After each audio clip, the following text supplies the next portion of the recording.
BCCI secretary Jay Shah इस वक्त trend में चल रहे हैं। उन्होंने विराट कोहली, रोहित शर्मा को लेकर के चैंपियंस ट्रॉफी 2025 को लेकर के जो कि पाकिस्तान में होनी है, और आईसीसी मेंस टी20 वुमेन्स टी20 वर्ल्ड कप जो कि बांग्लादेश में होना था, उसको लेकर के भी उन्होंने लगभग अलग अलग मौक़ों पे अलग अलग बातें की हैं। वो आपके साथ मैं शेयर करना चाहता हूँ। बहुत इंपॉर्टेंट बातें हैं क्रिकेट को लेकर के, वो आप ज़रूर सुनिएगा। और अगर आपको ये वीडियो पसंद आए तो लाइक करके शेयर करना, और चैनल पे पहली बार आए हैं तो चैनल को सब्सक्राइब करके रखिएगा। मैं आपको बता दूं, बीसीसीआई सेक्रेटरी जय शाह इस वक्त क्रिकेट की सबसे बड़ी शक्ल कही जा सकती है आउटसाइड द ग्राउंड। प्लेयर्स को छोड़ के बाकी आईसीसी में भी उनकी चलती है, क्योंकि वो इस वक्त वन ऑफ पावरफुल कंट्री जो कि पैसों के लिहाज से और आईसीसी में जिसकी लेवल है उसको लेकर के भी वो जो है वो उस कंट्री के बीसीसीआई सेक्रेटरी हैं। और उसके अलावा आईसीसी में भी उनकी बड़ी चलती है, इसलिए जो है वो उनकी बातों को बहुत इंपॉर्टेंस दी जाती है। जो भी बात वो करते हैं उसको बहुत बहुत बहुत ज़्यादा इंपॉर्टेंट दी जाती है। तो इसलिए मैंने सोचा कि इसके बारे में मैं आपको बता दूं कि वाकई में इन्होंने क्या कहा है। सबसे पहले उन्होंने कहा है चैंपियंस ट्रॉफी 2025 को लेकर के, कहा है कि चैंपियंस ट्रॉफी 2025 को लेकर के जो कि पाकिस्तान में होनी है, और भारत का आना या ना आना अभी तक बीसीसीआई के हाथ में नहीं है। बीसीसीआई अभी तक कोई फैसला नहीं ले रहा है। जब तक गवर्नमेंट जो है वो हमें जो है वो ग्रीन सिग्नल नहीं दे देती, तब तक जो है वो हम किसी तरह का कोई फैसला बीसीसीआई के थ्रू नहीं लेंगे। बाकी जैसे ही गवर्नमेंट हमें कोई इजाज़त देती है या फिर हमें मना करती है, तो फिर उसको लेकर के भी जो सिचुएशन वहाँ पे बनी उसके हिसाब से जो है वो हम डिसीजन लेंगे।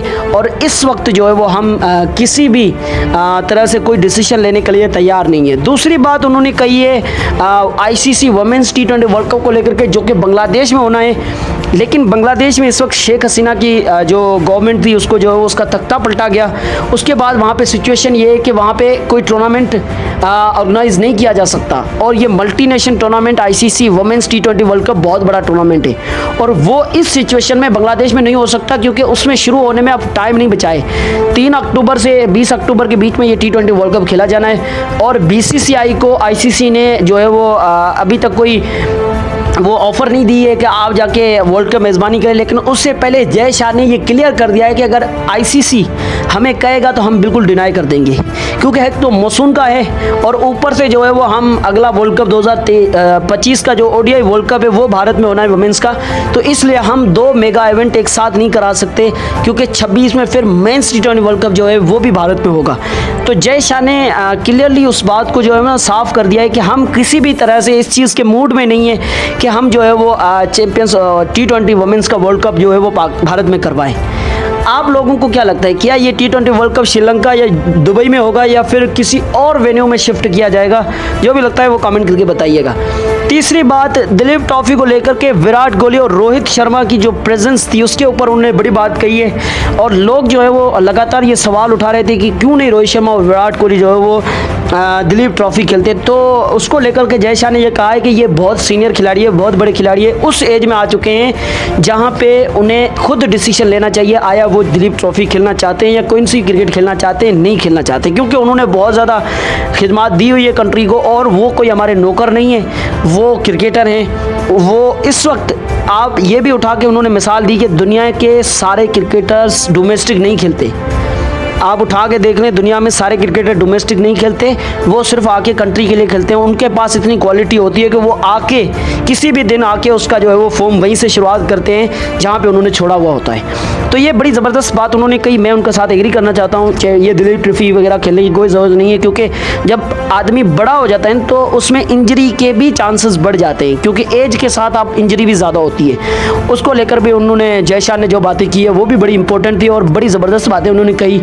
उसके साथ भी मैं एग्री करना चाहता हूँ। आप क्या एग्री करना चाहते हैं या फिर नहीं, वो कमेंट करके जरूर बताइए। आखिर में उन्होंने एक और स्टेटमेंट दी है कि मैं जो हूँ वो किसी भी तरह से कोई पिंक टेस्ट कराने के मूड में नहीं हूँ, मैं उसके फेवर में नहीं हूँ, क्योंकि पिंक टेस्ट जो है वो 2 दिन में ख़त्म हो जाता है और फैंस जो है वो 5 दिन की टिकट देते हैं। इसलिए भारत में आपको पिंक बॉल टेस्ट नज़र नहीं आएगा, जो कि बड़ी ज़बरदस्त बात थी।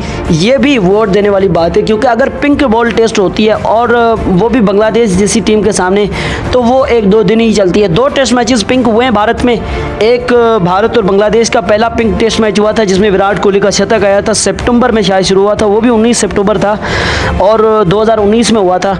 उसके बाद भारत ने एक टेस्ट मैच इंग्लैंड के सामने खेला था जिसमें 48 रनों का भारत को टारगेट था और भारत ने बगैर किसी नुकसान का हासिल कर लिया था। वो भी एक 1.5 दिन चला था टेस्ट, और बांग्लादेश वाला भी 2 दिन से पहले ही खत्म हो गया था। तो इसलिए जो है वो जय शाह की बात के साथ मैं एग्री करना चाहता हूँ। जो उन्होंने बातें की है, बड़ी सोच समझ के साथ बातें की है और एक होनहार आदमी की तरह उन्होंने बातें की है। मैं उनके साथ एग्री करना चाहता हूँ। आप अगर एग्री नहीं करते हैं तो कमेंट करके ज़रूर बताइएगा कि जय शाह ने किस बात पे जय शाह को आप गलत मानते हैं और किस बात में जय शाह को आप सही मानते हैं, वो कमेंट करके ज़रूर बताइएगा। ये वीडियो इन्फॉर्मेटिव लगी, ज़बरदस्त लगी तो इसको लाइक करके शेयर करना, और चैनल पर पहली बार आए थे तो चैनल को सब्सक्राइब करके जाइएगा, क्योंकि लेटेस्ट न्यूज़ रिपोर्ट्स एनालिटिक्स सबसे पहले आपको इसी यूट्यूब चैनल रिजवान स्पोर्ट्स से मिलती है।